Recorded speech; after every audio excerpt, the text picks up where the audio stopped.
Well, hello there, everybody.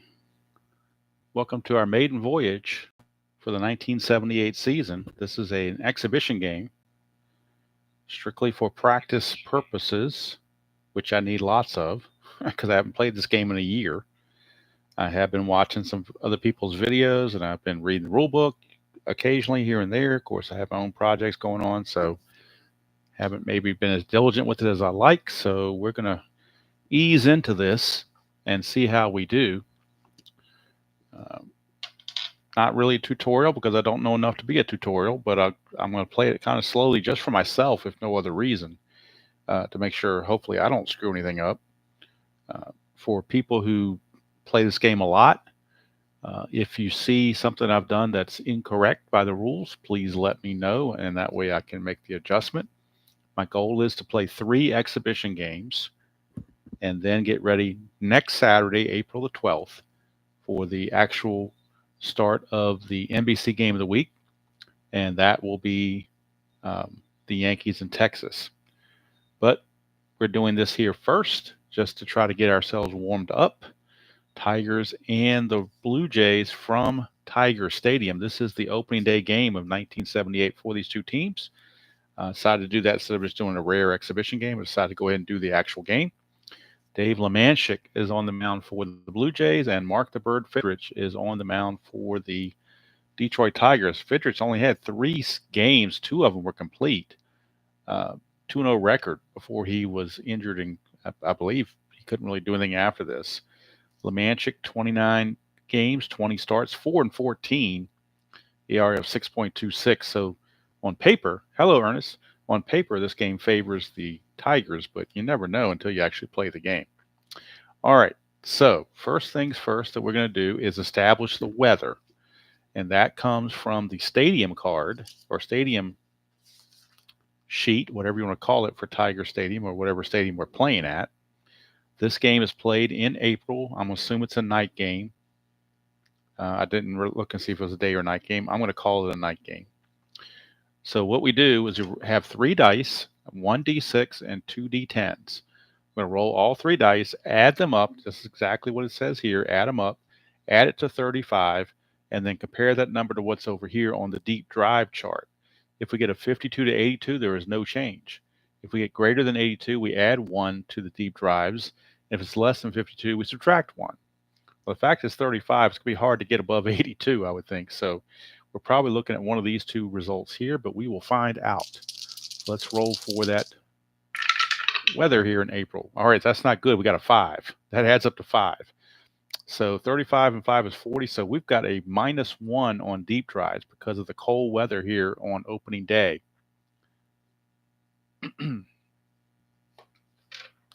Opening day, it is going to be cold, cold, cold weather based on this roll.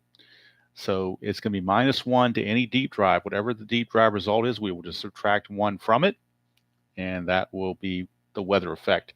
You can also roll for wind and rain, but since I'm just getting back into this thing, I want to keep it as simple as possible. So I'm not going to do that. So I will take this and we will put this up here and bring it in when it is necessary.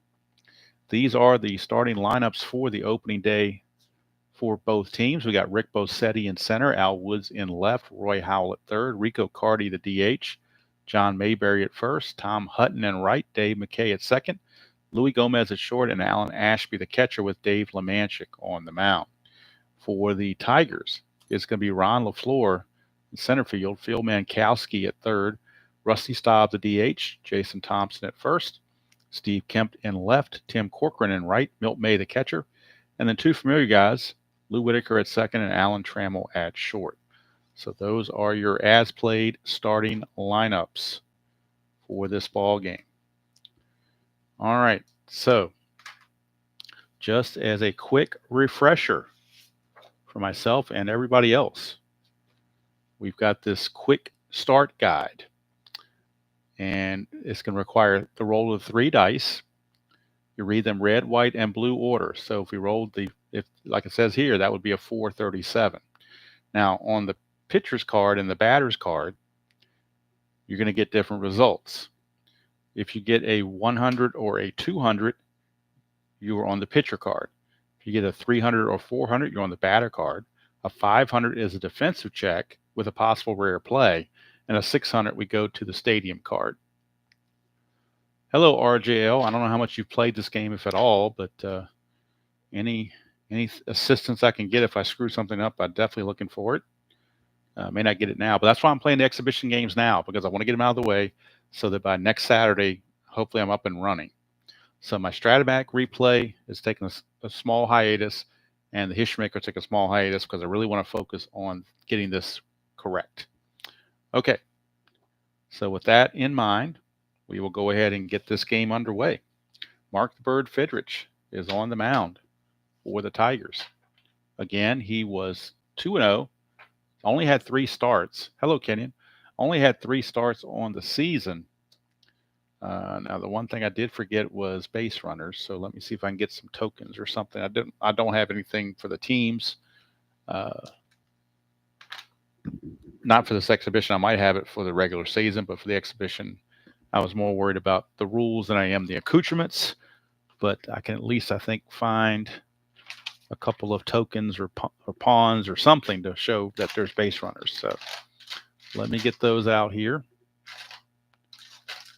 See if I can find them. Got a couple of Stratomatic tokens, and then one a little bit larger token if the bases are loaded. I already got the token for the outs, and then you see the line score. So for base runners, we're going to have these guys, and we'll put them on the appropriate bases when things come up. So like I said, we're going to roll this. If this was the actual roll, it would be a 460 because you read it red, white, and blue. And a 460 would come over to LaFleur, and when you're in the 400, you go to the left-right splits. He would be facing a righty, so the 460 would be a single. And a plus means that any runner on base would get the extra base. So that's the way that would go.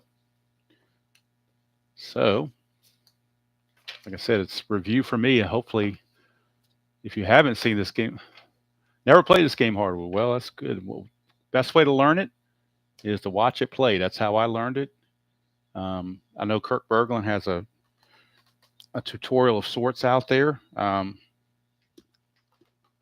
If I was better versed in the game, I would do a tutorial, but I'm not really as versed in the game as I would like to do a tutorial. So I don't think I'm worthy of a tutorial on this. It would be found wanting, I'm sure. So we're going to eschew that and go straight to the game. Hello, Blue-Eyed. Good to see you. Dav, good to see you.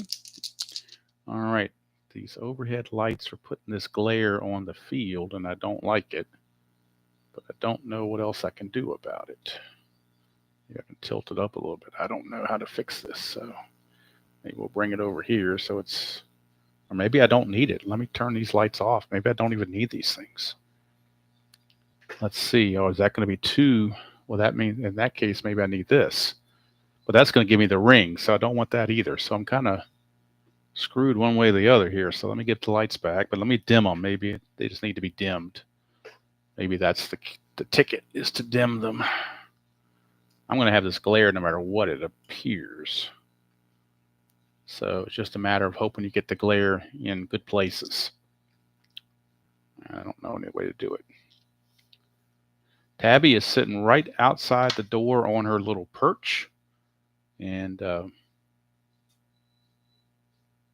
she's got it open. It's 80 degrees out today, so we got the windows open for her, and she is having a ball getting that fresh air.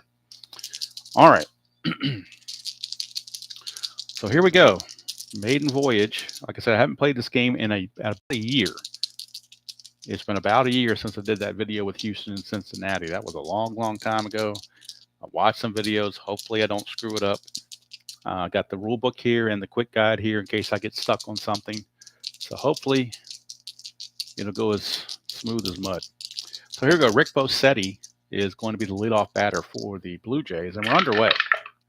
And we get we're around the ballpark card right away, 656. So we have a 656. That's the result. The visiting team is batting, so there is no adjustment to the ballpark. If the home team was batting, you would add 10 to that result, and you get 666, but it's just a 656. A 656 shows a 6-4 ground out. It's in purple, which means that the infield was in. If we had runners on, the infield was in, it'd be a single, but it's just gonna be a ground out to short. It says 6-4, but with nobody on, it turns into a 6-3 ground out, and there is one away. So Bosetti is taken care of on the ground out to Alan Trammell, and there's one away. Hello, Larry. All right, so here is, first of all, I got these lights in the wrong direction. Is it light enough, or do I need more lights? Somebody let me know. I hate this little, it's good when I'm playing myself. When I'm doing a video, it's not too good because you get this is light thing that Dave Gardner purchased that I bought after his suggestion, but it puts these 2 stripes on there. So I'm trying to avoid the glare and the stripes. But if you can read the cards and everything, then I'll go with it. All right, so Al Woods, left fielder, steps to the plate. We get a 255. So 200 means we're under the pitcher card, but we're under splits. The 200s involve splits. Woods is a lefty. Woods is a lefty. So we're coming to the lefty or switch category. 255. 255 is a 3-1 put out. So it's a ground out to the first baseman, Thompson, who flips to Fidrich covering. And there's out number 2. 2 up and 2 down. And these are the printed sets. This is the only printed set I own. I do have one set of PDF. These are very slick cards. They slide around quite a bit. So, yeah, if I want to get the accoutrement of the stadium, I kind of have to have the glossy. It's the only thing that, because they're a picture. So here we go. Here's Roy Howell. He is the third baseman. And we're back to the ballpark card again. This one's a 691. So a 691 for Roy Howell is going to be a single. There's a plus, but nobody's on base. So it's just simply going to be a single for Roy Howell. So Roy Howell will get himself a base hit. And that will bring up Rico Carty. So let's bring this up just a hair so we can see up here all the way, hopefully. Stay up there. Come on. Stay there for me. There we go. I think that's about as good as I'm going to get it right there. Rico Carty. With the runner Howell at first base, Rico Carty is your batter. Howell has very limited speed, so he's not looking to run. I don't believe. Let me check something here on Howell. Let's take a look at something real quick. Yeah, speed's a 0, so obviously he's not looking to run. So we have the designated hitter, Rico Carty. Rico Carty is up facing Fidrich with 2 outs and a runner at first. 347. So a 300 comes over to the batter card in non-split categories. 347 is a 5-4 ground out. So it's a fielder's choice 5-4. That's going to end the inning. So Howell is retired at second base, 5-4 on the fielder's choice. Mankowski flipping to Lou Whitaker, and the first half inning is complete. Toronto nothing, and Detroit coming to bat. And on the mound for the Jays, it is Dave Lemanchik. Oh, good, Matt. That's excellent. I'm glad you play this game a lot because I don't. So if I make a mistake, hopefully you can give me go over stealing. I can if when a situation arises.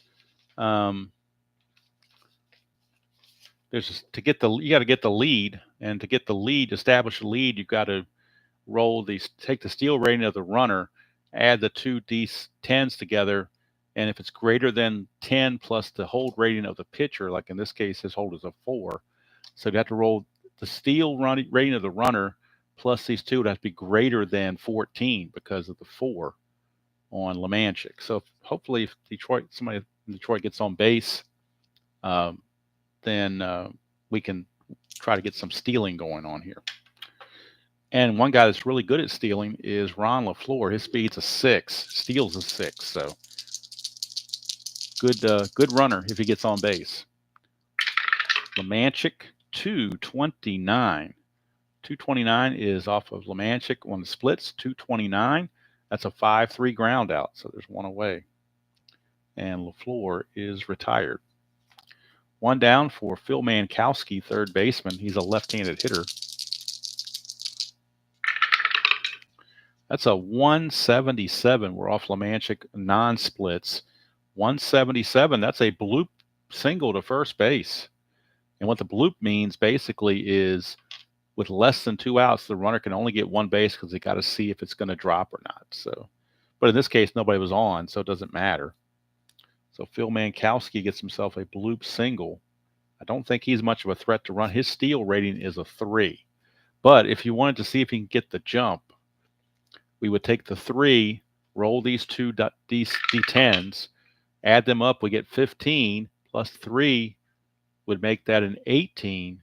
And then the hold rating is a 4 plus this. So he would actually get the lead in this instance if he wanted to go. If he wanted to go, he would get the lead because I rolled such high numbers here. He would actually get the lead. But we're not going to do that because Mankowski's not a good base runner. So we're not going to be looking to run with him. Especially got guys like Rusty Staub and Jason Thompson coming up. You don't want to take the bats out of their hand. I did not know I didn't realize RJL was off tonight. I wouldn't have started this so early. I was trying to beat RJL to the punch before his video started, or his stream started, which is why I started so early. But hey, what are you going to do? All right, so Rusty Staub is your batter. Well, let's get Lemanchik down here where he needs to be so you can see him. All right, so Staub and Lemanchik. That's a 146 for Lemanchik, and that's going to be a walk right there. Non-split, it is a walk. So it puts 2 on with only 1 out, and Jason Thompson is your batter. Jason Thompson is the batter. 2 on and only 1 out. We get a 165. And that's a wild pitch. WP right there, wild pitch. That's going to move the runners up to second and third on the wild pitch. And now, do they play the infield in? That's the question. And if you play the infield in and you get the ballpark card and we get these purple results, these outs turn into hits. That's one of the dangers of playing the infield in. Hello, Phoenix. Good to see you. Glad you're here too, Phoenix, because I know you play this quite a bit. So if you can, if you see me struggle or stumble or do something incorrectly, please chime in. I will not feel offended. I actually want to learn. I've learned the game and I haven't learned the game because I haven't played it in a year. So I'm trying to get back on the horse. It's not like Stratomatic. I could take a year off Stratomatic and I'd be fine. But this game is got some idiosyncrasies that are involved. So we're going to play the infield in, 1 out. And that is a 472. It's off Jason Thompson. It's off the splits, off the right-hander. 472 is a single plus, and that's going to be a single that scores both runs. Get that plus, the runner gets the extra base. So that's going to be a Thompson 2-run single. So a single, a walk, a wild pitch, and another single produces 2 runs, and the Tigers take a 2-0 lead off of poor Dave Lemanchik. Not a good start. So that'll now bring up Steve Kemp. And Thompson, no threat to run either.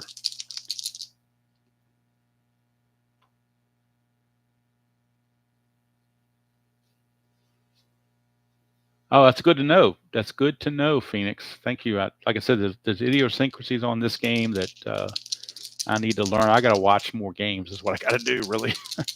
But this is the whole purpose of this is to get ready for next Saturday. So 3 exhibition games for the 5 teams that are not on the game of the week schedule. So Detroit was one of them. I'm sorry, Toronto was one of them. Detroit's actually on opening day. I mean, not opening day, but they're early on in the season. Toronto is one of them, so I'm playing Toronto. Seattle will play Oakland. Those two are not on the NBC Game of the Week schedule. And San Diego will play Atlanta. Those two teams are not on the NBC of the Week Game of the Week schedule. So I'll play those as 3 exhibition games.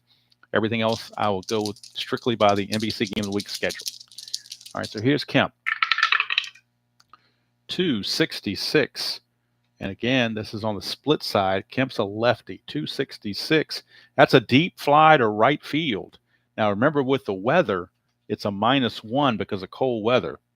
So the deep drive for Steve Kemp, his power rating is a 4. So to do deep drives, we take the 4 and we add up the result of a blue and a white die, but we're going to subtract 1 from it because the temperature is less than 52 degrees. All right, we get a 9. So we get a 9 plus the 4 power is a 13 minus the 1's a 12. So the 12, and it's a deep drive to right field on a 12, and that is an F9, R3 question mark, whatever. Runner on third, there's no run on third to have to challenge the throw, so the runner just stays at first base. So that is out number 2. So the LaMantia got by with not giving up the gopher ball there as Kemp flies to right for out number 2. That'll bring up Tim Corcoran. Corcoran is the right fielder. That's a 164, straight up 164 is a single plus to center field. So that means the runner will take third on the single plus. I'm sorry, no, he does not automatically. Single plus, you get 1 base with the opportunity to move it. Plus, you get the 2 bases automatically. Let's see here. Now, this is one Phoenix. I guess you could try to challenge the outfielder if you wanted to on a single plus, because it says outfield single, runner on second or third scores, runner on first goes to second. It doesn't say anything about challenging the runner or the throw. I thought only question marks should challenge the throw. So I'm thinking on single plus, it just gets the 1 base and that's the end of it because nobody's on second or third. That's the way I'm playing it. Hopefully that's correct. There are 2 outs, but I don't think that's a 2-out provision either. How would he pronounce Corcoran's name? I have no idea. Cochran, maybe? I don't know. Hard to say. But hopefully Phoenix, I did that right. That's what I'm saying. I'm going by the quick play guide, and it seems to be the case. Hello, D. Scott. Good to see you. So 2 on, 2 in, and 2 outs here in the first for Milt May. Veteran. Oh, you could still challenge the arm if I wanted to. Well, who's the runner on base? It's Jason Thompson. He's not very fast. Thompson's speed is a 1, so I don't think I'm going to challenge there. And the outfield arm of the center fielder, that is Rick Bossetti. He is an arm of 6. So I don't like that 1-to-6 ratio. I don't challenge. All right, so here we go with Milt May. That's a 589. That's a fielding check, and it's not a good one. When you get the blue die being a 9, that's almost guaranteed to be a hit. So we're checking the center fielder, Bossetti. And no, I don't have defensive sheets the way ID Gesture would do because I'm just doing a one-off. So Rick Bossetti, 589s right here, single, R2 question mark. Okay, single R2 question mark. See, a lot of these symbols are like hieroglyphics if you're not sure what to look for. Single R2 question mark. Here we go. Single R2 question. R2 may challenge fielder's arm. So the single, it was a single R2 question mark for Milt May. Single to center. He could challenge the center fielder's arm if he wants. Arm is a 6. Let's see. Arm is a 6. Runner on second, Thompson. Speed, I believe, was a 1. Did I say he was a 1? Yep, his speed's a 1.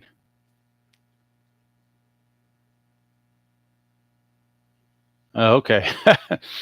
All right, so it's a 1, and we're going to challenge the arm. All right, so according to the quick play guide, when you challenge the arm,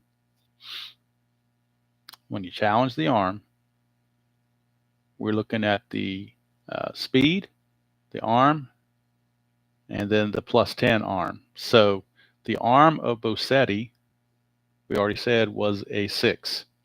So that means whatever we do has to beat 16. We have to beat 16 when we add up the speed and the 3 dice. We have to beat 16. So the speed is a 1. So that means these 3 dice have to add up to a 15 or higher for him to be safe. Hello, Chuck. And they do not. That is a 13. And he's a speed of 1's a 14. So it is not greater than that. It is less than that. So since it's less than that, I assume he is out. I'm assuming he is out on that because he tried and it wasn't greater than 16 because the outfield arm's a 6 and that's a 10, gives you the 16. These 3 dice add up to 13 plus the speed of the runner's a 1, makes it a 14. So 14 is not greater than 16. So he is thrown out at the plate. And Phoenix, you can verify that for me if you would be so kind. But I think that's the case because it was not greater than. All right, that's what I thought. Thrown out at the plate. So it's a single for Milt May, but Jason Thompson, who's not very fast, gets thrown out by Bosetti, 8-2, and that's going to keep the Tigers at 2 runs. Now, this game flows and plays a lot quicker than I'm doing it right now. I'm just doing it slow because I'm learning as I'm playing. So if you're new to this and you wonder, man, this game takes a long time to play. No, it's just me. It's just me is what that is. It's just me doing that. So I'm trying to be methodical as best I can. 1, to help myself, and 2, to maybe help others who are watching it for the first time or haven't seen it in a long time or are only vaguely familiar with it. All right, so 2-0 Tigers after 1. And John Mayberry, the first baseman, will be up for the Blue Jays. This thing is tilted for some reason. I don't know why. Maybe I can fix that. Whoops, I don't want the ring on there. Hopefully I can fix that. That's probably as good as it's going to get. It's tilted, it's tilted. Let me see if I can fix this a little bit here so it's not so tilted. So I don't like it when it's tilted. Again, I have different setup for History Maker, Stratomatic, and now this. So I've got to learn the proper angles to put everything and whatnot. So it's a work in progress to get this straight. And I may even do this without the stadium in the future. I don't know. I'm just trying it this way to see how it turns out. So hopefully that's better now. So you don't get that tilt anymore. Hello, Captain. Good to see you. All right, so Mayberry. That's a 642. We're off the ballpark card. But again, it's the visiting team batting, so you don't get the +10. You do get the 642, which is a 4-6 ground out, but nobody's on first. So it's just a 4-3 ground out standard. And there's 1 away. So Mayberry is out of there. And here's Tom Hutton. He is playing right field in this game. So he's listed as a left fielder here, but if a defense comes up, we go to the alternate ratings, not these ratings here, but these ratings here. And that can sometimes confuse people as well, including myself. So just with practice, that's all it is. Practice, practice. You got to do the Allen Iverson thing. Practice, practice, practice. All right, here's Hutton. That's a 502. It's a rare play. Anything 500 to 509 is a rare play. So we go to the rare play book, which is a section in the rule book towards the end. So let me go to the rare plays and get those straight. Find out where they start here.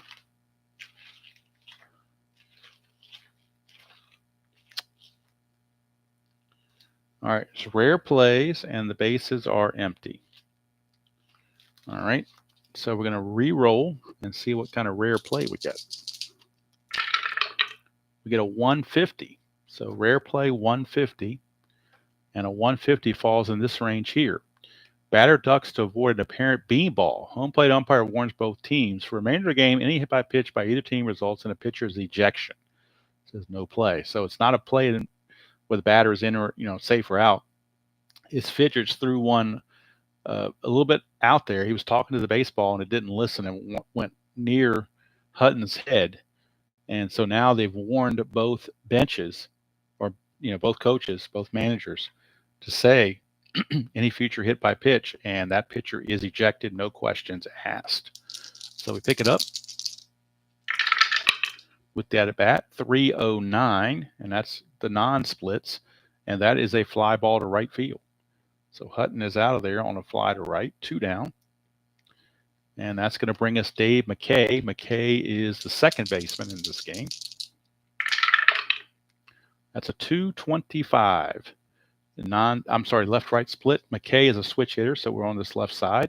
225 is a foul out to the third baseman, Mankowski, and that's going to do it. So Fidrich, 1-2-3 inning.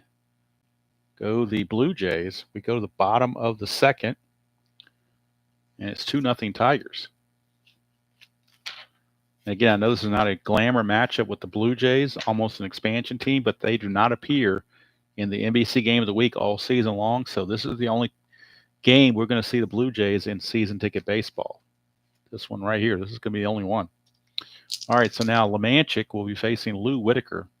One thing I like about these cards, and it's not really has nothing to do with gameplay. It's just more my weird accoutrement self or whatever, is the uniform numbers, because I vividly remember uniform numbers growing up. I always remember Lou Whitaker was number 1. I mean, there's different numbers just stick in your mind. So it's a nice touch to have the uniform numbers on there. Hello, Triple G. Good to see you. Here's Lemanchik's pitch, 247. Whitaker's a lefty, 247. And that is a deep fly to center field for Lou Whitaker. Deep fly to center field. Now, the home team does not get a benefit on the deep fly. They do on the other rolls of the ballpark, but not the deep fly. Lou Whitaker's power rating is 0, unfortunately for him. And it's a -1 because of whole weather. So we're going to add these 2 D10s and then subtract 1 from it.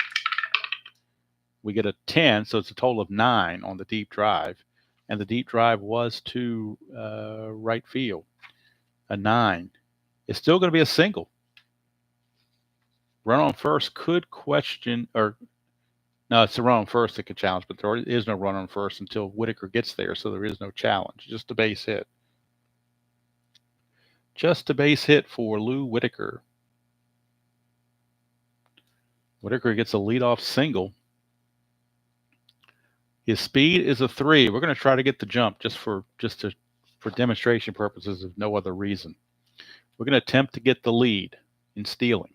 So to get the lead, we look at the hold rating of Lemanchik. His hold rating is a 4. We add the 4 to the 10. That's a 14. So we're going to take the speed rating, or steal rating rather, which is a 3. We're going to add the 2 D10s to it. And if it totals more than 14 or more, he gets the lead. That is a 10. And he is a speed of 3. That's only a 13, so he could not establish the lead. So he cannot go.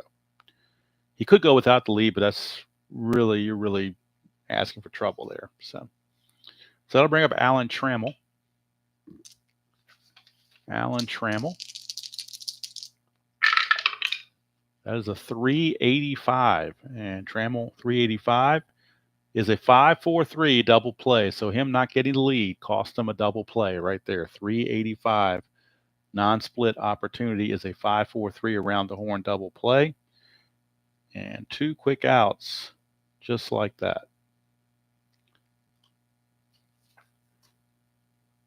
And that will bring up Ron LaFleur.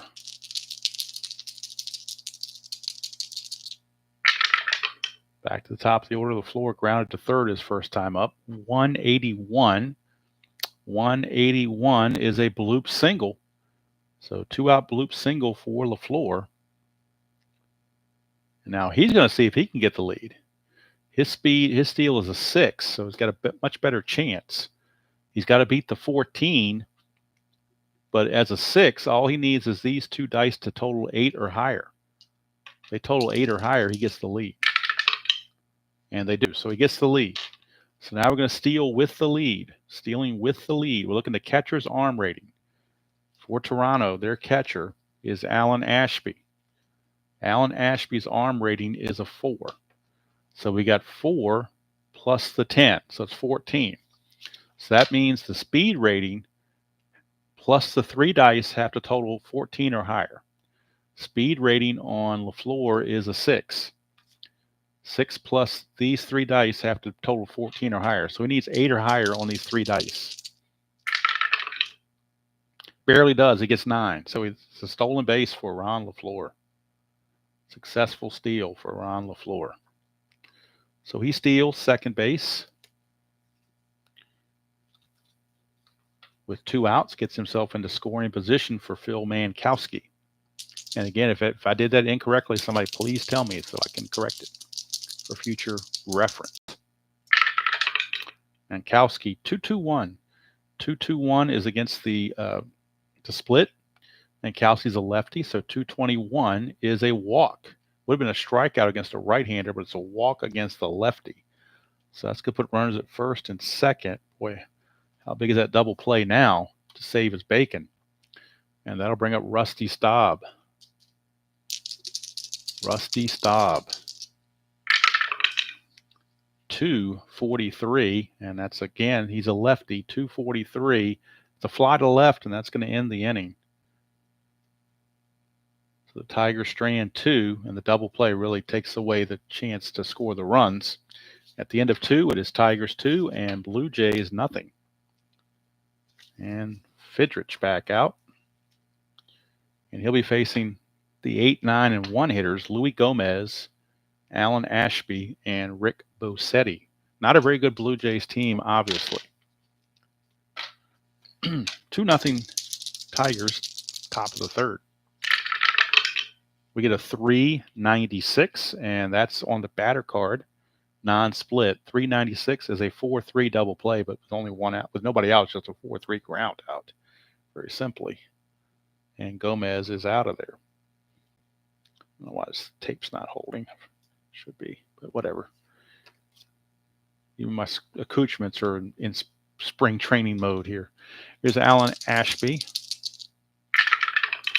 That is a 576. So we're looking at a fielding check for the left fielder for the Tigers. Left fielder for the Tigers is Steve Kemp. We look at his numbers. Steve Kemp. His defensive number in left field, a 76.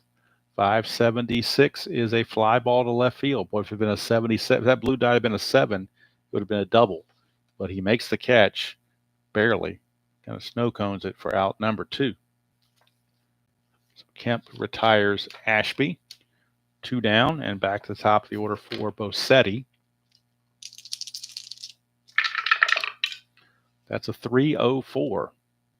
304 for Bosetti is a strikeout. Usually low 300s are strikeouts. And that's the first strikeout for Fidrich.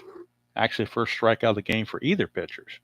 And we go to the bottom of the third, still 2-0 favor of the Tigers. So Fidrich, 3 shutout innings against these almost expansion Blue Jays. Jason Thompson will lead us off in the bottom of the third.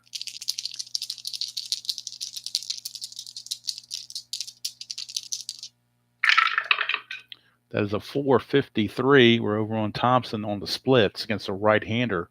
453 is a single. He would have struck out against the lefty, but against the righty, it's a single. So Jason Thompson, 2 for 2. He is no threat to runs, so we're not going to worry about him trying to get a lead. He's just going to hold there. And that'll bring up Steve Kemp. He flew to right his first chance. That's a 446. Again, lefty-righty split. He's on the right-hand side. 446 is another single to center field. That's a 1-base advancement. We could challenge the arm of the center fielder, but Thompson does not run well at all, so they will hold him where he is. And the first 2 are on with nobody out. That would have been a strikeout against a lefty. So right in a row here, 2 bats in a row, lefty-righty split has come into play. So yes, this game does have left-right splits.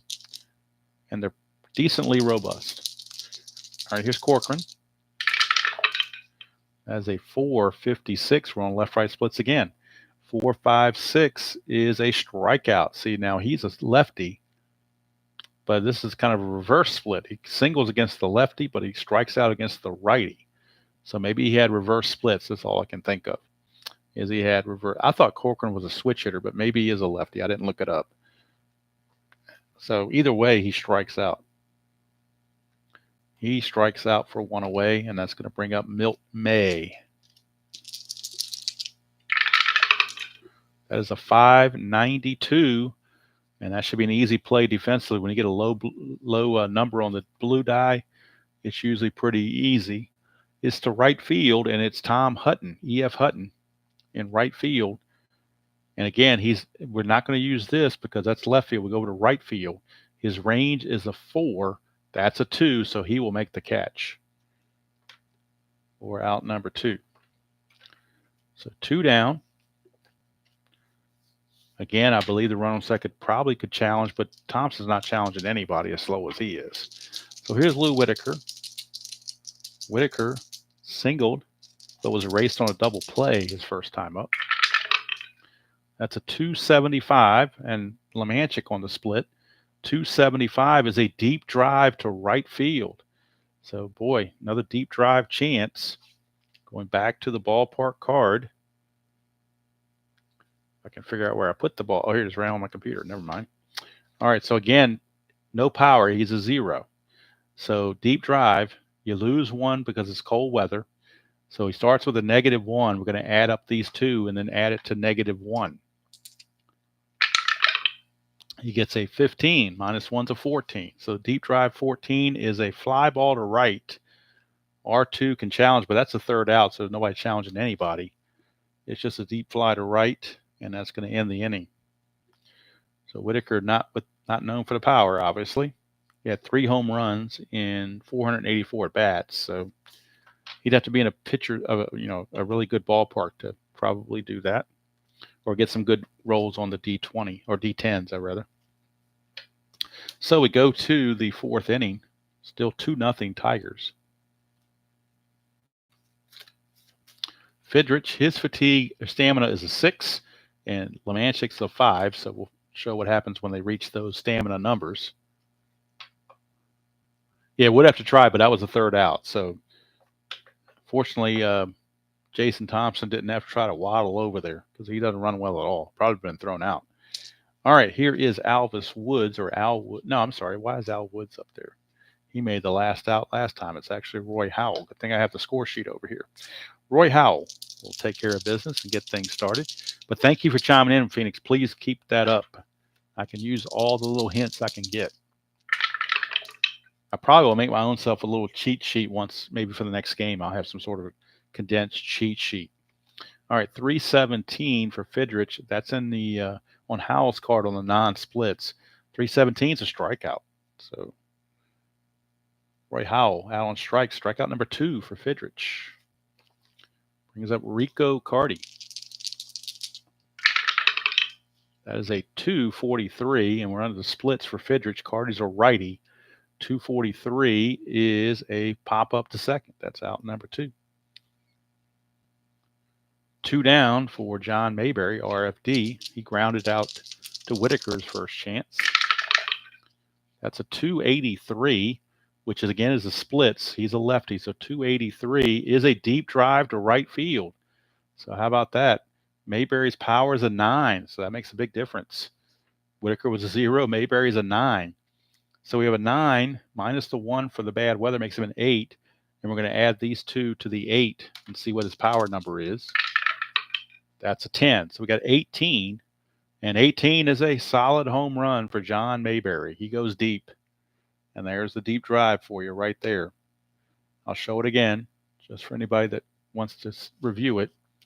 The deep drive to right field. Mayberry, his power rating on his card is a 9. I'm assuming that's probably the best you can have. 9. Maybe you can get higher. I don't know. 9. Minus 1 for the cold weather makes him an 8. Then you add these 2 together to get 10. It gives you a total of 18. Come down to 18 on the deep drive to right, and that's a home run. So there you go. Home run for John Mayberry, and the Blue Jays are on the board. Cuts the lead to 2-1 as Mayberry takes Fidrich deep. 2-1 ball game, and that will. This thing is bugging me. Hold on here. It keeps popping up on me. Stay down there. All right, here is Hutton. 133. Fidrich is a 3-1 putout. It's going to be grounded to Thompson, who throws to Fidrich for out number 3. That's going to end the inning, but the home run from Mayberry cuts the lead in half to 2-1 here from Tiger Stadium. Now the bottom of the order for the Tigers, number 9 hitter Alan Trammell. He hit into a double play his first time up. Trying to do better this time. He is Mr. Trammell.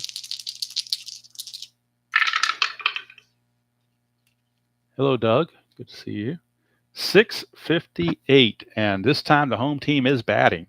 So that means you're going to add 10. That's going to turn to a 668. So we go to the 668, and it's going to be a 1-3 ground out. 658 would have been a 6-3 ground out. This could be a 1-3 ground out. But sometimes when you add 10, it would go from a hit out to a hit. But in this case, it did not. It's going to be a ground out back to Lemanchik. And there is one away. Trammell is retired. Back to the top of the order for Ron LaFleur.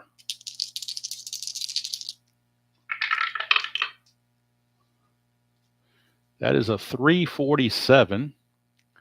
And that's going to be off LaFleur on the non-split portion.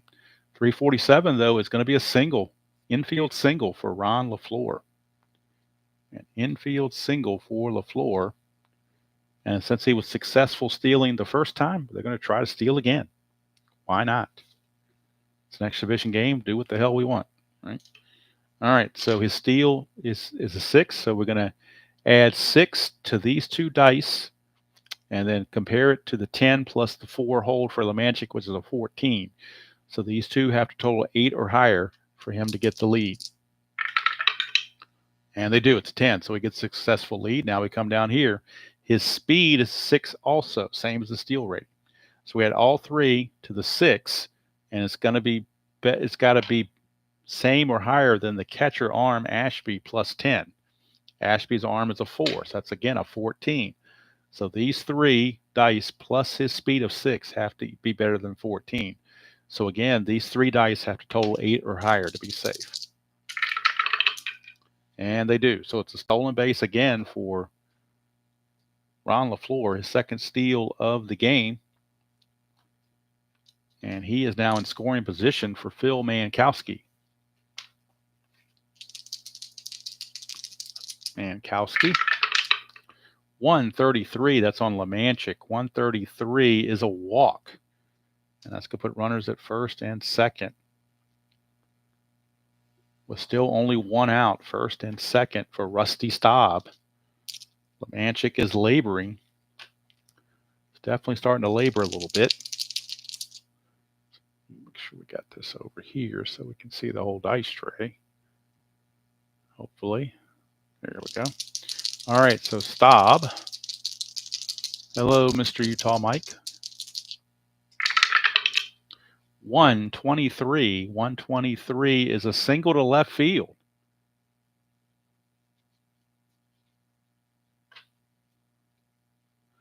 Single to left field. LaFleur's speed is awesome, so we can challenge the runner. When it's a default like that, you only get 1 base, but I do believe you have a chance to challenge.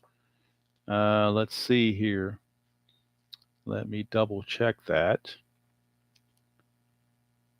No, it just says single advances 1 base. So I don't see anything on here. And Phoenix, you can correct me if I'm wrong here. But this says it's a single, you just get 1 base. There's no pluses here. However, I thought you could challenge, but I thought you could challenge the fielder. Here we go, challenges. Okay. So I think we can challenge here.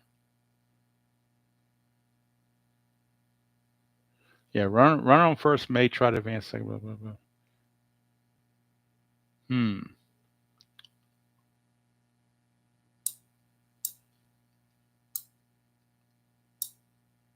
You can, top left. Okay. So we got the speed of the runner, and the outfield arm plus 10. So who's in left field for Toronto? Left fielder for Toronto is Al Woods. Let's check his arm. Al Woods' arm. Al Woods' arm is a 3. All right, so we know he's a 3. So we come over here to the challenge part. 10 plus 3, 13. So the speed of the runner, which is 6, has to, and these 3 dice have to be better than the 13. So he basically needs these 3 dice to total 7 or higher. And they do. So he will challenge and he will score. Now, staying at second base is going to be Mankowski because he doesn't run very well. He won't challenge anybody. But it's an RBI single for Rusty Staub as LaFleur scores to make it a 3-0 game in favor of the Tigers. LaFleur using that speed to his advantage. And now here's Jason Thompson. That's a 490. And that's on a split roll. 490 is a deep drive to right field for Jason Thompson. We've been a strikeout against a lefty. But against a righty, it's a deep drive to right, and his power is a 7. This could be a 3-run homer right here. Very possible. His power number is a 7. -1 for the cold weather's a 6. Take these 2, add it to 6. We get a 6 again. That's a total of 12. That's only going to be a fly ball to right field. Run on third, I believe, run on third. There is no runner on third. So there's run on second, but not on third. So 2 down on the fly out to right field. Runner, if there had been a runner on third, he would have had to have challenged, but the outfielder arm, but there was no runner on third to worry about. All right, here is Steve Kemp.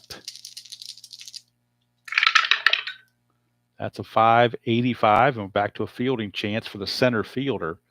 And in this game, that's Bosetti. Rick Bosetti in center field. 585 is a fly out to center field. That's the third out of the inning. Again, had a runner been on third, he would have been forced to challenge, but that's the third out, so no worries there. But the run does score earlier when LaFleur challenged and scored against the left fielder, Al Woods. So he did come across the plate. Tigers put a run across. And we go to the top of the 5th, and it is 3-1 in favor of the Tigers. 3-1. Fidrich back out. We'll be facing McKay, Gomez, and Ashby, bottom portion of the Blue Jay order. And thank you all for your patience as I try to relearn this game. All right, Fidrich. Well, we're back to the defense again. 5-2-1. That might be a strikeout because the 2 goes to the catcher, and that's a low number 1. That's a good chance for a strikeout. We'll check Milt May. Milt May, absolutely. A 5-21 is a strikeout. Strikeout on his card. So he framed it, and McKay is out of there, and that is strikeout number 3 for the Bird. That'll bring up Gomez. That's a 318. And Gomez non-splits. 318 is a fly to right field for out number 2. 2 down for Alan Ashby. Thank you, Larry. I appreciate it. I need all the encouragement I can get. Do you play this game a lot, Larry? I appreciate that, Phoenix. Any help you can give me is much, much, much appreciated. Maybe by the time I get, 5 or 6 games into the game of the week, I'll be up to speed on it, but it's just a game I haven't played in a while. So it's been a year, almost a full calendar year since I played this game. And playing it's a whole lot different than watching somebody else play it. And playing it while streaming is definitely a lot different. So, oh, you never played it? Oh, well, there you go. Well, I hope it's making sense to you, Larry. All right, here is Alan Ashby with 2 outs and the bases empty. That is a 671, so we're going to the ballpark card, but the visiting team is batting, so there's no addition. We go straight to 671, which is showing a wild pitch, but nobody's on base, so obviously just ball 1. And Alan Ashby is back on the at the plate. 544, and that's a ground ball second base chance for Lou Whitaker. Check his 544 numbers. It is a 4-6-3 double play, but nobody's on base, just a 4-3 ground out. and that will end the inning. So 1-2-3 inning for the Bird, and through 5 innings, Tigers still lead it 3-1. You're on a cold April day in Detroit. And due up for the Tigers, it'll be Tim Corcoran, and he'll be followed by May and Whitaker. Number 6, 7, and 8 hitters up for the Tigers. Corcoran, his first time up, well, actually he singled and struck out. He's 1 for 2. That's a 666, but the home team's batting, so it turns to a 676. 676, and a 676 is a bloop single. 666 would have been an out, but the extra 10 gives him the base hit. Home cooking. So again, this is where the home field advantage comes into play a little bit. That's something on Strat that Strat does not have, because I noticed on my 87 AL replay, it's basically 50-50. Home teams are pretty much 500 against visiting teams. There's no real advantage there. So at least this game gives you some advantages. All right, here is Milt May. That's a 578. So again, we're under defense. I'm sorry, no, 678. We're under ballpark. And again, we're going to add 10, make it a 688 because the home team's batting. 688 is a single plus plus. So that means the runner will take third base. Runner goes to third. So runners are at the corners with nobody out. Runners are at the corners, nobody out. When you get that single plus plus, what that basically amounts to is any runner on second score on a single, and the runner on first will go to third. All right, so here's Whitaker. Whitaker is 0 for 2. He's 1 for 2. He's singled and flown to right. With nobody out, Blue Jays they're going to play back for the double play. They need outs. 257 for Lemanchik against Whitaker. That's on the split chances. 257 is a deep drive to center field. Boy, Lemanchik's just running into all kinds of problems. But again, Whitaker's a 0 power, so not much chance of power here. That's a 4, but you subtract 1 for the cold weather, makes it a 3 on a deep drive. And a 3 is still going to be a single for Lou Whitaker. How about that? That's going to score the run. Put runners at first and second. Milt May, the runner on first, is not going to challenge anybody. Oh, don't tell me we're slowing down here. Okay. Maybe it's just me. I saw the little ring come up on my phone that I'm watching this through and was making sure that it wasn't a internet problem. Hopefully not. Okay. So it's now 4-1 Tigers on the RBI single from Lou Whitaker. Still nobody out. And now the Toronto bullpen is going to be moving because Lemanchik is running into problems. Hello, Z Dufferman. Good to see you. So I know he's a starting pitcher, but he does not start for a while, and he actually relieved in this game real world, and that's Jesse Jefferson. So Jesse Jefferson is loosing in the pen in back of Lemanchik. So Lemanchik, with runners at first and second, nobody out, faces Alan Trammell. He's had a rough game. He's hit into a double play and then grounded back to Lemanchik. That's a 191, and that's going to be a bloop single.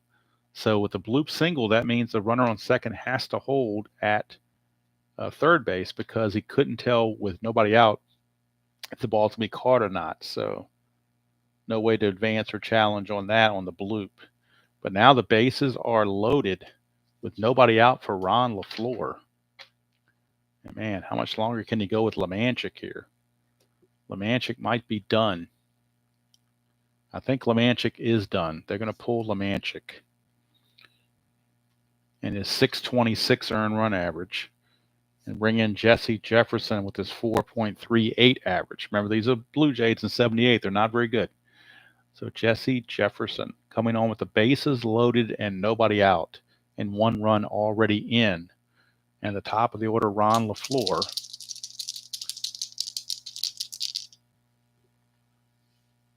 Cool. Thank you. Thank you for your help so far, Phoenix.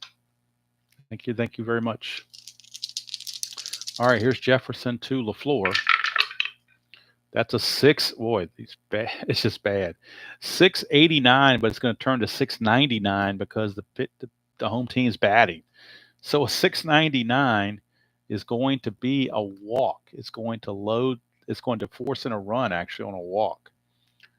So he actually caught a bad break. A 689 would have been a single with 2 runners scoring, but 699 turns to a walk. So it's going to be a bases loaded walk. It's going to force in a run, but they could have had 2 runs otherwise. Scoring is Milt May. Going to third is Whitaker. Going to second is Trammell, and LaFleur takes over at first. 2 runs are in. It is now 5-1. Bases are still loaded with nobody out. And here's Mankowski. That's a 5-16. That's right back to the pitcher, Jefferson. Look right at his card, 5-16. That's a 1-3 put out. So the infield runners are going to advance. The run scores because the infield was not in. It's just a 1-3 put out. They were playing back for a double play. So they get an out, but it's going to cost them a run as Whitaker will score. And Trammell goes to third, and LaFleur goes to second. Now the infield will come in with 1 out, and runners at second and third for Rusty Staub.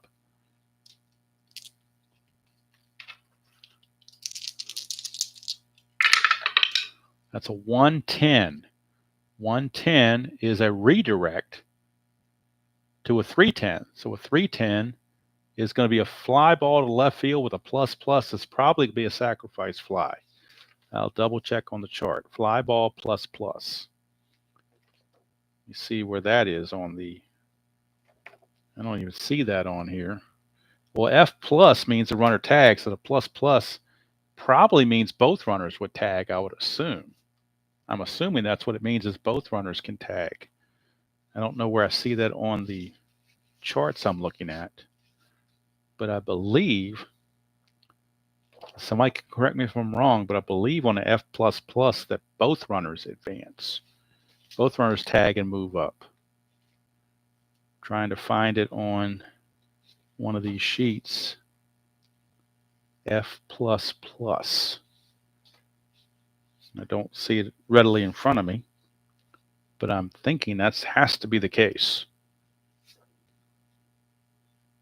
Or else what's the difference between F plus and F++? So yeah, so runner on second will tag and take third. Scoring is going to be Trammell on a sacrifice fly. And sacrifice fly for Staub went to left field. Sacrifice fly to left field. LaFleur will take third on the fly out. Scoring is Trammell. There are now 2 outs to the runner at third, but 4 runs are in. And it is now a 7-1 ball game. And I believe all these runs are charged. They're all charged to Lemanchik. So we can close the book on Lemanchik. Any run that score, if LaFleur scores, it's charged to Jefferson. All right. Thank you, Captain, for chiming in on that and confirming. Here's Jason Thompson. That's a 357, like a 357 Magnum. And 357 is a pop up to third base. And that's going to end the inning. But 4-run score, a 4-score Abraham Lincoln inning. And at the end of 5 innings of play, it is the Tigers 7, Blue Jays 1. I did not expect this to be a close game, but the Blue Jays do not appear on the NBC Game of the Week, so this is the only chance I'm going to have to show them. And unfortunately, they are not faring well. So here's Fidrich, and this is his stamina inning, so we'll keep track of him. And if he gives up anything, it's going to be adding 10 points to the deep drive chart, or to the ballpark chart, not the deep drive chart, to the ballpark chart. Should that come up. So we'll keep an eye on his fatigue. So here is Bosetti. It's a 5-17. That's right back to Fidrich, but a 5-17 is going to get through for a single to center field. So Bosetti cracks a single, and down 7-1. They're not trying to get leads or do anything like that. You don't want to run yourself out of innings. So Bosetti will station himself at first base and be happy with it. Here is Al Woods. That is a 139. 139 is a 3-1 ground out, so that will move the runner to second as Thompson flips to Fidrich for out number 2. That must have happened. That's the third time I've hit that roll, so he must have had a lot of, I'm assuming, because he's got it here as well, I'm assuming that he had a lot of putouts at first base, assisted by Thompson in real world. I don't know for sure, but that's what the results are showing, basically. Here's Roy Howell, runner in second and 1 out. That's a 627. You don't boost anything because the visiting team is batting. 627, that's a pop up to short on the stadium card. So he pops it to short. Out number 2 as Trammell puts it away. And here's Rico Carty.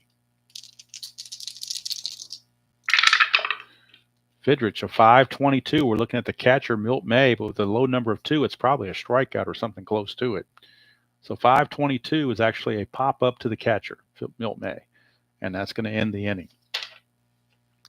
So the Blue Jays strand a runner at second base.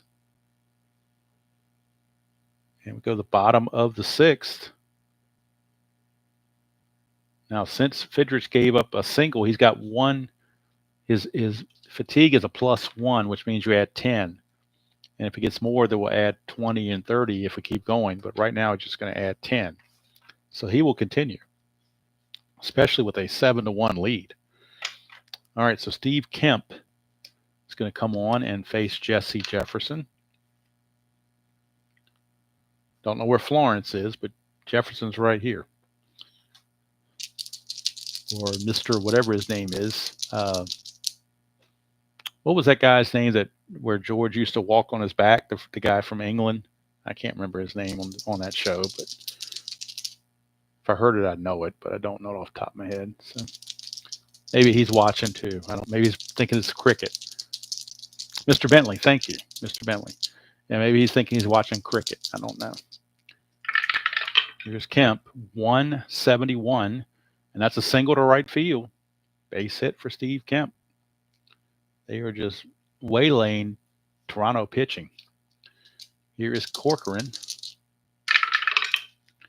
226, and that's the switch hitter batting left. 226 is a walk. It would have been a strikeout to a righty, but he's a lefty, so that's a walk. So unfortunately for Jefferson, it's going to be a base on balls, and the Tigers have benefited from these splits facing right-handers. They've been much worse off facing if the pitcher had been left-handed, most likely. But so far, they're taking advantage of the split.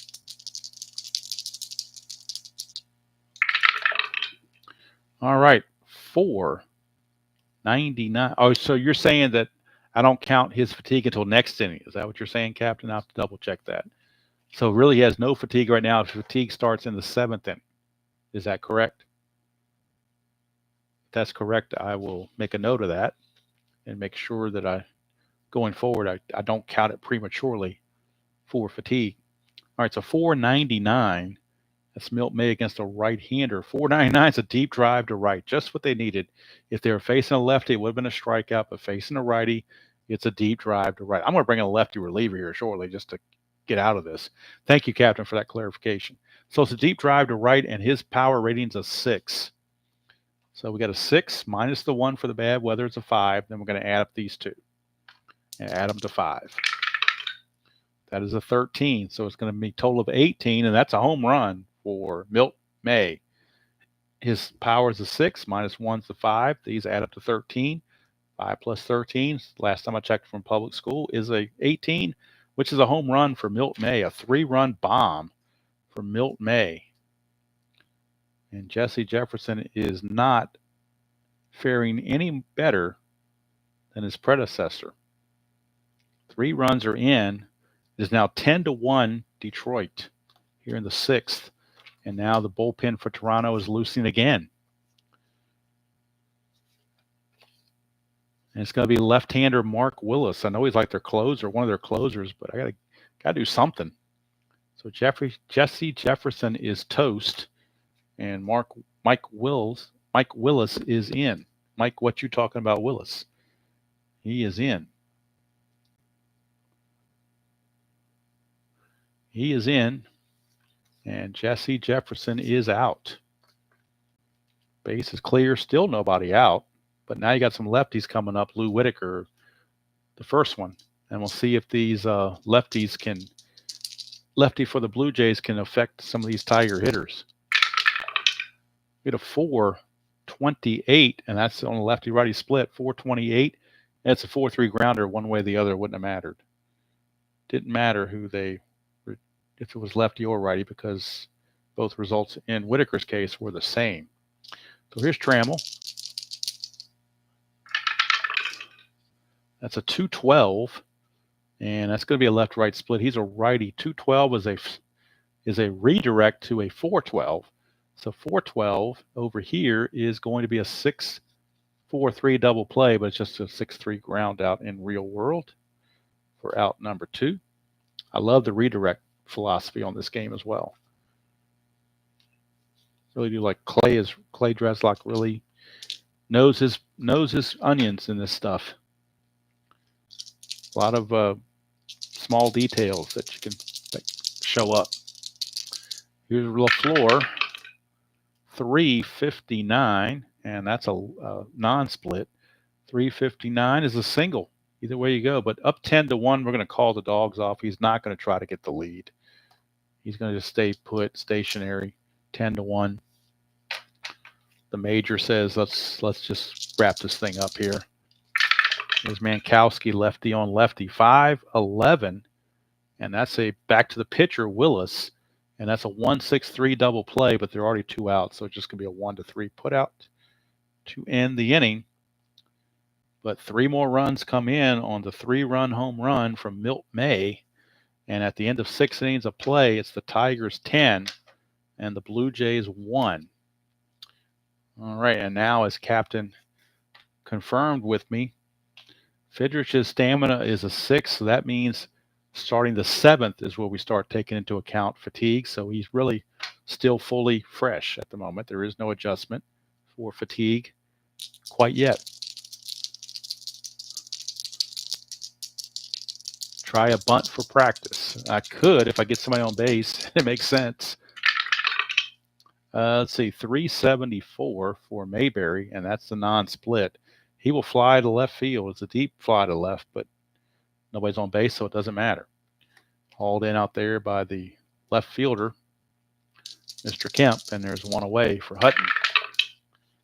174 under Fidrich is a walk. So Hutton will draw the walk. One away. And that brings up Dave McKay. 654. Now, he gave up a hit. So to me, that means he's got 1 knock against his point of weakness. So this actually goes up by 10 and turns to 664. So we go to the ballpark, 664. That's going to be a 3-1 put out once again. How many times can we get a 3-1 put out? That's like the 4th one of those that we've had. But because he has he gave up that 1 hit, we did have to add 10 to that for fatigue. But it didn't affect him in this case. All right, here's Luis Gomez. That's a 5.57. So we're looking at the third baseman, Mankowski, but the 7 doesn't look good. Does not look good for Mankowski. 5.57 is a single to left field. Now the question is, will they try to challenge down 10-1? Hutton, let's check his running rating. And I don't know. I think the only thing that the bloop thing is the only thing where the 2 outs come into play. Hutton's speed is a 1, so that's not a good idea. Kemp's arm.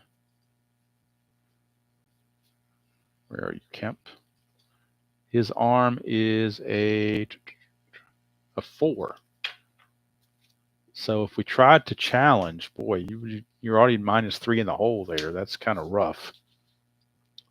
So I think they're going to just hold him there. So runners are at the corners with 2 outs. And now we're going to add 20 on Fidrich for fatigue if we get that kind of roll. Here is Alan Ashby. 2 outs and 2 on. We get a 4.65. Right hand against the right-hander of 465 is a double plus. So a double for Alan Ashby. This might be all for Fidrich. Scoring is Hutton.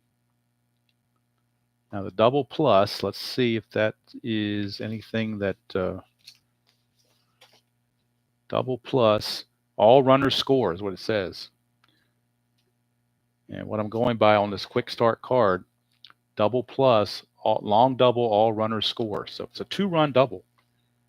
A 2-run double off the bat of the catcher, Alan Ashby. And that makes it a 10-3 game. And that's going to be all for Fidrich. Rick Bossetti's coming up, but that's going to be it for Mr. Fidrich. His day is done.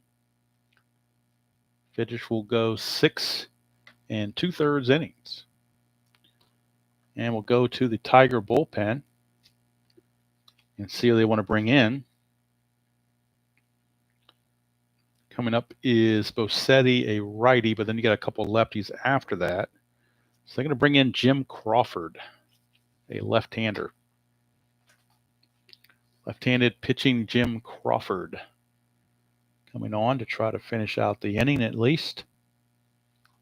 Runner Ashby on second base, not a very fast runner. Bossetti is your batter. We get a 426. 426 against the lefty is a fly ball to deep center field. It's going to end the inning. But 2 runs do come across. And we're at the 7th inning stretch here in Detroit with the score Detroit 10 and Toronto 3. And I may need to take a real quick, like 30-second stretch break just to stand up and move around a bit. Get my score sheet and everything the way I would like it.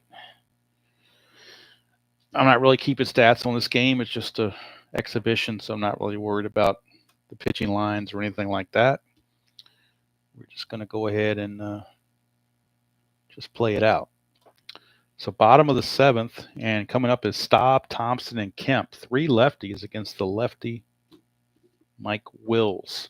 I used to think it was Wills, but it's Willis. So it's 3 lefties on lefties coming up here in the bottom of the 7th. One bright light for Toronto is they don't have to pitch the 9th inning. They only have to cover 2 more innings because Detroit won't have to bat in the 9th. 227, and that is a split chance lefty on lefty. 227. That's a pop up to third base, 1 away. So Staub is retired for Jason Thompson. That is a 571. So that's a fly to left field. Left fielder for Toronto is Al Woods. And Al Woods on a 571 is a fly ball to left field. There's no run on third to worry about, so just a fly to left, 2 down. And that brings up Steve Kemp. 648, but it becomes a 658 because they're at home. So a 658 on the ballpark, 658 is going to be a ground ball to short, so it doesn't matter. And innings over. 1-2-3 inning for Willis. How about that? He pitches a 1-2-3 inning. We go to the 8th. Still 10-3 Detroit. Appreciate all you guys hanging in here despite the bad score, the blowout version of the score.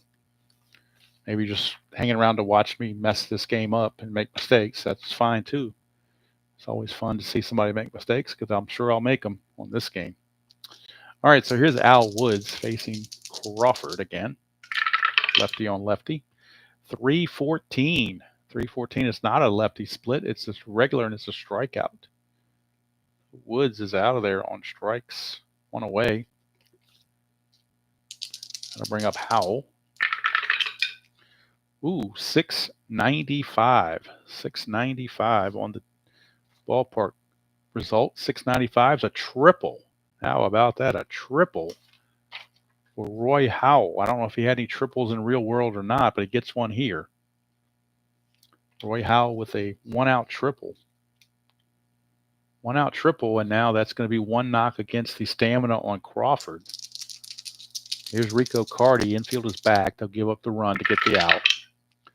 153, and that's going to be a walk. So that's going to put runners at the corners with only 1 out. And John Mayberry is your batter. Crawford to Mayberry. Infield looking for the double play.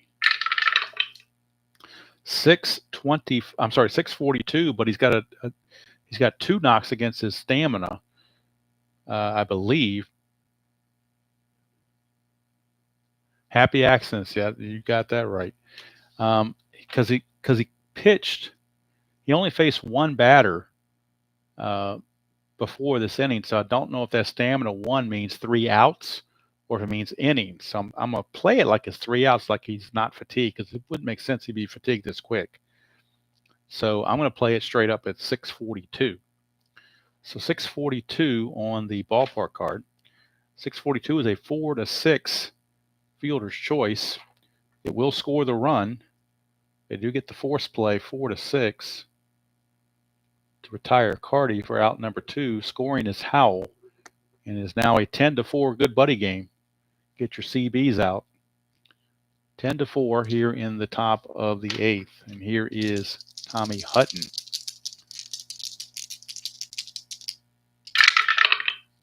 That is a 4-37.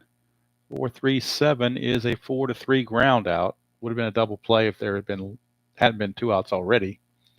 So it's just a 4-3 ground out to end the inning, but the Blue Jays do get a run. Cut the lead to 10-4 as we go to the bottom of the 8th. And Willis is still in there. Coming up for the Tigers will be Corcoran, but we might get a pinch hitter. Let's see if we got some righties on the bench that might want to get some playing time, possibly. They're going to bring in.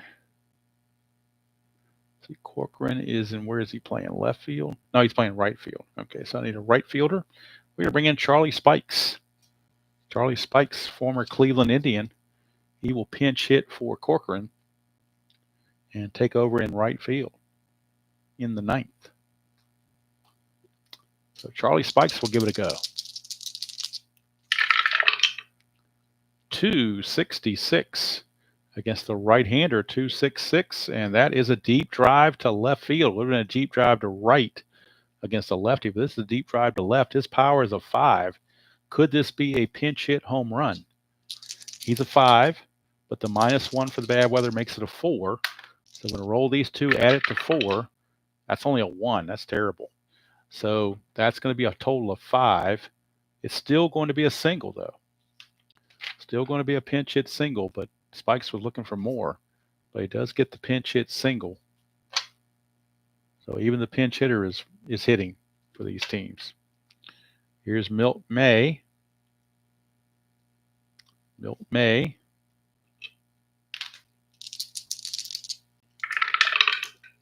That's a 5-6-3, and we're looking at the shortstop for Toronto. That's Gomez. Might be a double play. 5-6-3 is a 6-4-3 double play. Just what the doctor ordered. 2 quick outs. And that'll bring up Lou Whitaker with 2 outs and the bases cleared. Score still 10-4. That's a 442, which is against a split chance against a left-hander. 442 is a strikeout. Would have been a single against a righty. So finally a lefty comes in and does something against the Tiger batters to get them out. And Mike Willis pitches 2 shutout innings in relief. How about that? Crawford will leave. He's done. He's going to go an inning and a third. And we will turn it over to another pitcher. They have 2 bullpen guys they could go to, Steve Falcout or John Hiller. It's McKay, Gomez, and Ashby. So it's not a save situation, so we won't go for Hiller, who was actually their closer. We will go with Steve Fal. I think it's pronounced Falcout. Unless it's Foucault. I don't know. Or Foucault. But I think it's, I've always called him Falcout. I don't know how you pronounce it, but I always call him Falcout. But whoever he is, he will be the pitcher.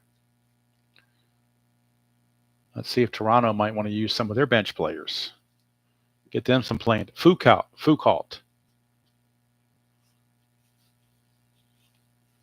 All right, so, but their pinch hitters that are decent are usually left or right-handed. K is playing, what is he playing? Second base? Not that it matters. They're going to let Otto Velez pinch hit here. So Otto Velez will pinch hit Fuku, like the philosopher. So it's pronounced Fuku? Fuku, like rhyming with poo-poo? Is that what we're saying here?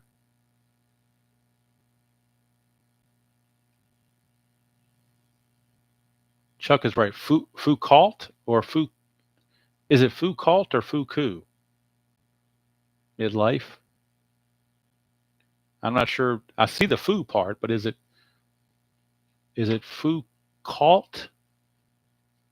Foucault? I got the foo part, like Fu Manchu. I got that part right. I'm just trying to figure out the end of his name. I might have to go on YouTube and see if I can find a game of his and see how they announce it. Maybe a radio broadcast or something and see how they announce it. Because I like to get the names right when I can. Foucault, like rhyming with salt, like Foucault, like rhymes with salt. Is that I'm guessing that's how it's pronounced. Foucault. That's what I'll go with. Foucault. We'll call him Foucault. How about that? Steve Foucault. All right. Here's Velez, the pinch hitter. 437 against a right-hander is a ground ball to short, one away. Now it's saying Foucault. All right, we'll go with Foucault. So Gomez is your batter, but he won't bat either because all these players are bad hitters. So we're going to bring in a pinch hitter. And we're going to bring in Bob Baylor to pinch hit.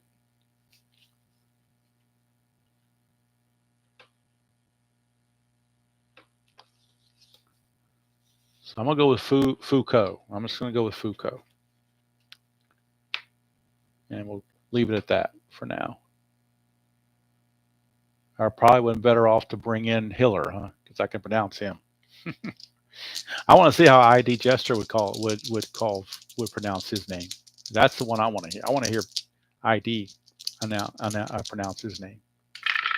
That may be worth the price of admission right there. $275 for Baylor. It's off of Foucault against a right-hander. $275 is a redirect to a 567. I'm sorry, 565 rather. 565.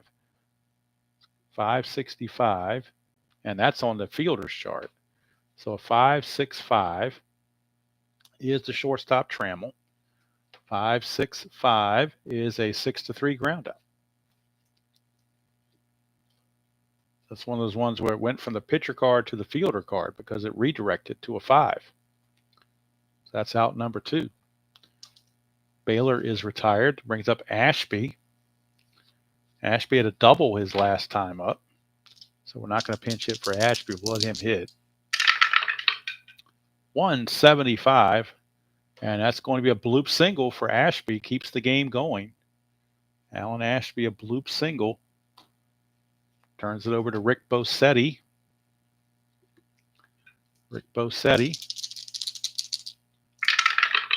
And that is a 398.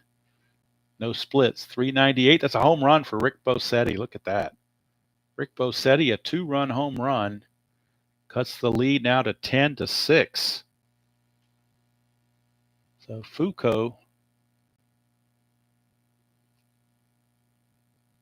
not doing so good. And I'll bring up Al Woods. Not a save situation, so John Hiller is not going to come in yet. Here's Al Woods. 4, 5, 7 against a right-hander. That's a double. How about that? Is this one of these RGL's ninth inning magic games or something, or what? That's a double. Now here comes Roy Howell. Still not a save situation, so we're going to stick with Foucault.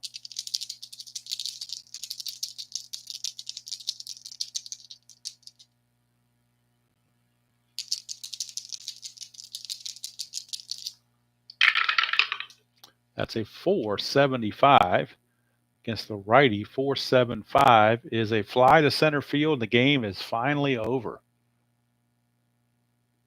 Blue Jays do crack on 2 more against Foucault, but it's not enough, and it's a 10-6 ball game. Favor of the Tigers, and I'll get the totals for you as best I can. It's a messy game, messy score sheet. Blue Jays got 1, 2, 3, 4, 5, 6, 7, 8, 9 hit. I had them for 9 hits. I don't believe there were any errors in the game. I'll double check it, but I don't think there were. I don't think either team made errors.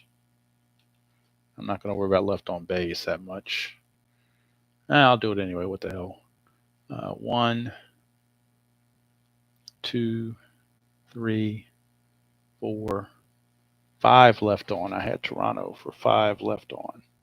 Detroit hits 1, 2, 3, 4, 5, 6, 7, 8, 9, 10, 11, 12, 13, 14, 15, 16, 17.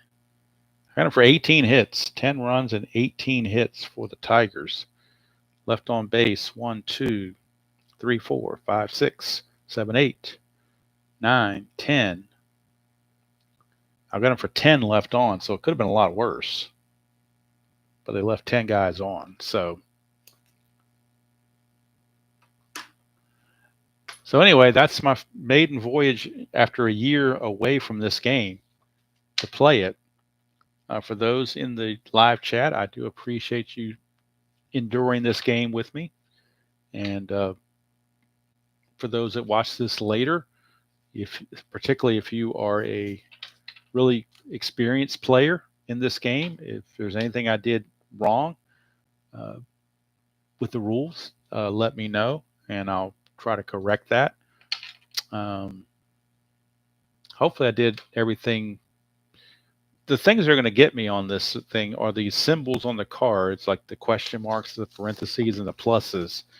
And then I got to remember on fatigue, it's the inning after the number that's listed there. So I got to remember that for fatigue. Most everything else, I thought I did okay on just about everything. The stealing part seems pretty self-explanatory. I didn't get a chance to try to bunt, which hopefully I will do next time, because the next game is going to be a National League game between the Braves and the Padres in season ticket. I'm not sure what day I'm going to do that, or what. Probably going to be Saturday, most likely. Braves and Padres. So with the pitchers hitting, and that's the other thing, I need to get used to using the pitcher hitting card in this game. That is a very unique engine where they use contact and eye qualities of the pitchers to hit. Like here on Foucault, he's got a contact of 0 and eye of 4, and that would come up on the pitcher hitting cards. So that'll be, another challenge right there, I guess. But thank you all for spending part of your Thursday evening with me. We're up to an hour and a half now because of such a high scoring game, and B, because I wanted to go slow and try to get these rules down as best I could. So hopefully it was entertaining. I don't know. Brought back some memories on some of these players from 1978 that I haven't used in a game in a very long time. So it was nice to get some of those names back out on the table. And again, next game will be San Diego and Atlanta. And that will be from Fulton County Stadium in Atlanta. And like I said, it'll probably be on Saturday, most likely. What I'll probably do either tomorrow sometime, is do the final game of History Maker in Pittsburgh with Cincinnati and Pittsburgh, and finish that road trip off. and that'll give me a good stopping point there. And I'm already at a good stopping point with Stratomatic because I just finished May 2nd. Before I start May 3rd, it's probably a good time to regroup and maybe learn this game a little bit better. Might play a couple of games offline just for practice. And hopefully by the time April 12th rolls around next Saturday, I'll be better at this. We shall see. But anyway, thank you all for spending part of your evening with me. Those are in the live stream. And thank you for the feedback, corrections, and clarifications on the rules and whatnot. Boy, it's 8:07, but there's no game going on for RJL. Unfortunately, it's on an off day. So, and this game kind of wore me out with all these runs. So I don't think I'm going to be able to play another game right now. So I'm going to go ahead and call it quits for the night. Rest up maybe for tomorrow. So the floor is free for anybody that wants to stream. There's nobody out there. If RJL is going to be finished and I'm finished, then Sports Time Machine or Clee baseball fan, whoever, you got the floor to yourself basically, unless Dave Gardner or somebody pops up and does a game. But anyway, or if not, just relax and play the game on your own table. But that's going to do it from here. So appreciate the feedback and the support. And until next time, enjoy playing whatever game you choose to play, however you choose to play it. And I will see you all down the road.